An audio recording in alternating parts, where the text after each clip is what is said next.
లోక్సభ ఎన్నికలకు సంబంధించి 195 మందితో తొలి జాబితా విడుదల చేసిన బీజేపీ అధిష్టానం ఇప్పుడు రెండో జాబితా విడుదల చేసేందుకు కసరత్తు మొదలుపెట్టింది. ఈ దిశగా అభ్యర్థుల పేర్లను షార్ట్ లిస్ట్ చేసేందుకు ఢిల్లీలో కీలక సమావేశం నిర్వహించింది.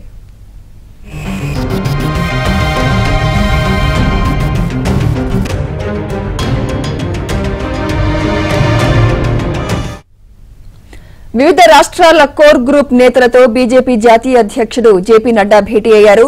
ఒరిస్సా, హర్యానా, హిమాచల్, కర్ణాటక, మహారాష్ట్ర, చండీగఢ్, ఆంధ్రప్రదేశ్, తమిళనాడు రాష్ట్రాల కోర్ గ్రూప్ మీటింగ్ జరుగుతోంది. ప్రస్తుతం బీజేపీ హెడ్ క్వార్టర్స్ లో జేపీ నడ్డా, సంస్థాగత వ్యవహారాల ప్రధాన కార్యదర్శి బిఎల్ సంతోష్ సమాలోచనలకు జరుపుతున్నారు. మరోపక్క మహారాష్ట్ర మిత్రపక్షాల కోర్ కమిటీతో నిన్న అమిత్ షా భేటీ అయ్యారు.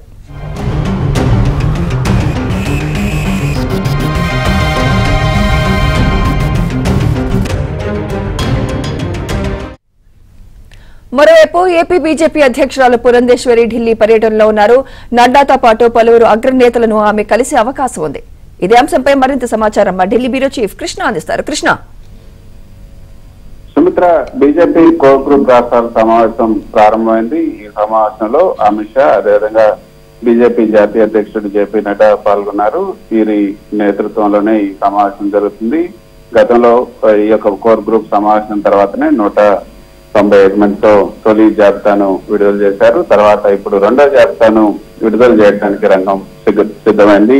కసరత్తు అయితే జరుగుతుంది. గతంలో ఏదైతే 16 రాష్ట్రాలకు సంబంధించినటువంటి కోర్ గ్రూప్ జరిగింది. ఇప్పుడు ఒరిస్సా, హర్యానా, హిమాచల్ ప్రదేశ్, కర్ణాటక, మహారాష్ట్ర, చండీగఢ్, ఆంధ్రప్రదేశ్, తమిళనాడు రాష్ట్రాల కోర్ గ్రూప్ ఈ రోజు జరుగుతుంది. అంటే ఈ సమావేశం తర్వాత ఈ రాష్ట్రాలకు సంబంధించినటువంటి అభ్యర్థుల జాబితాను ఖరారు చేసే అవకాశం ఉన్నట్లుగా మనకు ప్రాథమికంగా అందుతున్నటువంటి సమాచారం. కొద్దిసేపు క్రితమే ఒడిశా అభ్యర్థుల ఎంపిక పైన కోర్ గ్రూప్ సమావేశం ప్రారంభమైంది. ఆ తర్వాత ఆంధ్రప్రదేశ్ కోర్ గ్రూప్ సమావేశం జరుగుతుంది. ఈ సమావేశంలో పాల్గొనడానికి బీజేపీ రాష్ట్ర అధ్యక్షురాలు పురంధేశ్వరి ఢిల్లీకి వచ్చారు. ఈ సమావేశానికి ముందు బీజేపీ ఇన్ఛార్జ్ అయినటువంటి స్టేట్ ఇన్ఛార్జ్ అయినటువంటి శివప్రకాష్ తో కూడా ఆమె భేటీ అయ్యారు. రాష్ట్రంలో ప్రస్తుతం ఉన్నటువంటి పరిణామాలు, ఎన్నికల సందర్భంగా ఎటువంటి చర్యలు తీసుకోవాలి అంటే ఇప్పుడు ప్లాన్ ఏ, ప్లాన్ బి రెండు కూడా సిద్ధం చేసినట్టుగా మనకు తెలుస్తోంది. టీడీపీ జనసేనతో పొత్తుంటే ఎన్ని స్థానాల్లో పోటీ చేయాలి, ఏ స్థానాల్లో ఏ అభ్యర్థులు, ఎంతమంది అభ్యర్థులు నిలబెట్టాలి, వీటన్నిటికి సంబంధించి ఒక రూట్ మ్యాప్ ను కూడా సిద్ధం చేసినట్టుగా తెలుస్తుంది.